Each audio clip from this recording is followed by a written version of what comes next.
चुनाव हो जाएगा 2022 ये तो में। लंबा काम है। क्या उसके पहले ये खड़ा देख पाएंगे हम? मुझे लगता है कि 2 साल तो कम से कम 2 साल तो कम से कम होने चाहिए। मुझे लगता है 2 साल तो कम से कम, क्योंकि बड़ी चीज है जमीन। लेकिन मैं मुख्यमंत्री जी को जो तेजी रहती है उसमें मैं मान के चल सकती हूँ कि उनकी प्राथमिकता में यह काम रहेगा। और बाकी तो प्रशासकीय कार्यवाही उस पर मैं कोई टिप्पणी नहीं देना चाहूंगी। मुझे लगता है मैं उनके जितना उन्हें जानती हूँ, मैं एक दावे के साथ कह सकती हूँ कि जो उन्होंने अपने हाथ में चीज ले लिए तो ये हो के रहेगी, ये सिर्फ वादा नहीं होगा। बस ये कहना ठीक है, क्योंकि ये सवाल इसलिए पूछना जरूरी हो जाता है राजू श्रीवास्तव, क्योंकि मैंने अभी खबर से पढ़ के सुना है, अखबार में छपा 2015 में। रवि किशन उन्होंने मुख्यमंत्री से बात की, अखिलेश यादव ने मंजूरी दी और कहा कि फिल्म सिटी बनेगी। और जहां मैं पढ़ पा रहा हूं 300 एकड़ के आसपास जमीन को मंजूरी भी दे दी गई थी, लेकिन वो आज कहां है किसी को नहीं पता है। अब उस पर जवाबदेही किसकी है ये भी देखने वाली बात है। पर राजू जी, नेपोटिज्म का जो सवाल है, क्या ये इंटॉलरेंस के सवाल जैसा है? जी, मैं बता कि भाई किसी किसी को दिखता है, किसी किसी को नहीं दिखता, और नेपोटिज्म भी किसी किसी को दिखता है, किसी किसी को नहीं दिखता। नहीं,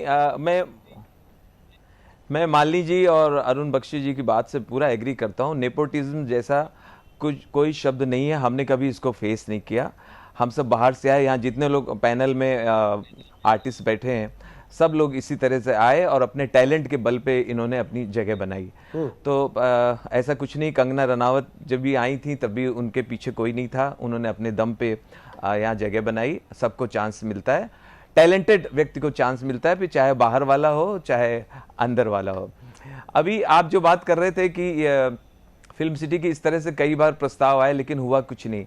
मैं आपको बताऊं कि मैंने कई बार हमारे फिल्म के प्रोड्यूसर्स और ऐसे इच्छुक लोगों को हमने यूपी में इनवाइट किया, हमारे अवनीश अवस्थी जी ने और हम लोगों ने मिलके।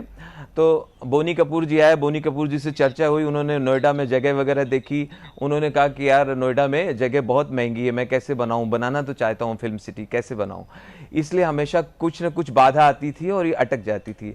अभी हम लोगों ने मुख्यमंत्री जी से निवेदन किया कि जैसे हम फिल्म मेकिंग में प्रोड्यूसर को सब्सिडी दे रहे हैं, क्यों ना हम फिल्म सिटी बनाने वाले को भी सब्सिडी दें, ताकि उसको उतना भारी ना पड़े, बोझ ना पड़े। एक ये चीज उन्होंने सॉल्व करने का हम लोगों से वादा किया है। दूसरी एक समस्या ये आ रही है कि अब बहुत सारी फिल्में थिएटर में रिलीज नहीं हो पा रही हैं, ओटीटी पे जाएंगी, ओटीटी पे रिलीज हो रही हैं, या वेब सीरीज की बाढ़ आ गई है। तो इनको अभी तक हम सब्सिडी नहीं देते थे।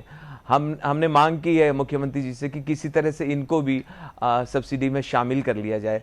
तो फिल्म के डेवलपमेंट के लिए जो भी मैक्सिमम हो सकता है, हम इसके लिए हम लोग लगे हुए हैं। और हमें इस बात की खुशी है कि मुख्यमंत्री जी हमारी बातों को पूरी तरह से सुनते हैं, समझते हैं और जल्दी जल्दी निर्णय ले रहे हैं।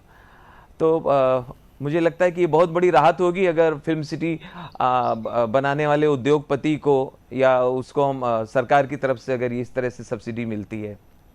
रजा मुराद साहब, इसलिए ये मामला कॉन्क्रीट नजर आ रहा है। ठीक है रजा मुराद साहब, सब लोग तारीफ कर रहे हैं, मैं भी तारीफ कर रहा हूं, होनी भी चाहिए। अगर कोई अच्छा काम होता है तो खुल के उसकी तारीफ की जानी चाहिए।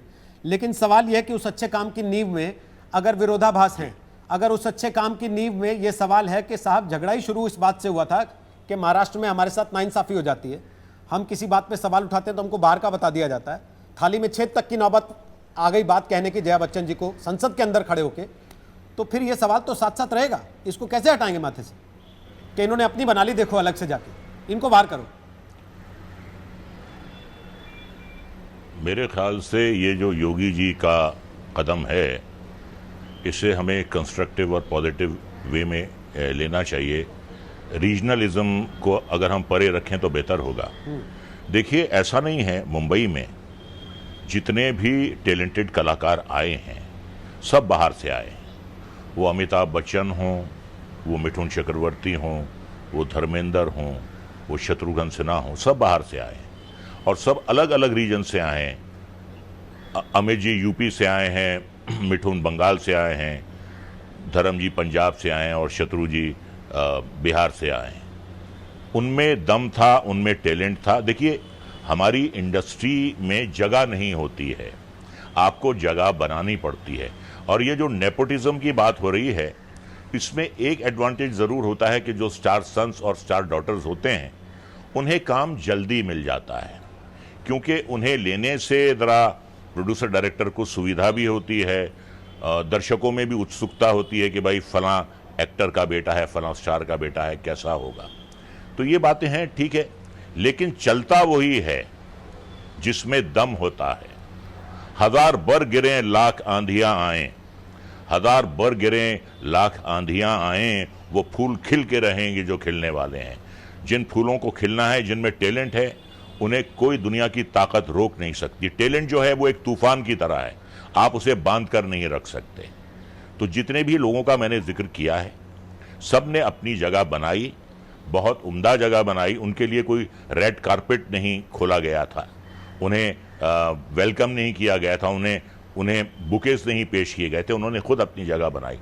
आप महाराष्ट्र में हो, आप यूपी में हो, आपको अपनी जगह अपने बलबूते पर, अपने टैलेंट पर खुद बनानी है। और इसे हम बिल्कुल एक कंस्ट्रक्टिव तरीके से लेते हैं कि एक बहुत अच्छी शुरुआत हो रही है। फिल्में मुंबई में बने या फिल्में यूपी में बने, फिल्में वो अच्छी होती हैं जो दर्शक के दिल को भाती हैं। उन फिल्मों को देखने में मज़ा आता है जिसमें हमारे देश की मिट्टी की खुशबू हमको आए। तो मुझे ये उम्मीद है कि यूपी में जो फिल्में बनेंगी उससे हम अपने आप को आइडेंटिफाई कर पाएंगे, उन कैरेक्टर्स को कर पाएंगे। और जो हमारे देश की भीनी भीनी मिट्टी की खुशबू है, उन फिल्मों को देखकर हमें वो खुशबू आएगी। तो कंस्ट्रक्टिव वे में लेते हैं और इस कदम का खैर मकदम करते हैं। वो एक शेर है कि मैं अकेला ही चला था जानिबे मंजिल मगर, मैं अकेला ही चला था जानिबे मंजिल मगर, लोग साथ आते गए और कारवां बनता गया। अभी उन्होंने इसकी घोषणा की है और मैं समझता हूं कि क्योंकि ये एक बहुत ही नेक काम है तो लोग इससे जुड़ेंगे, लोग आगे आएंगे, फिल्में बनेंगी, फिल्में कामयाब होंगी और एक बहुत ही अच्छा नतीजा सामने आएगा।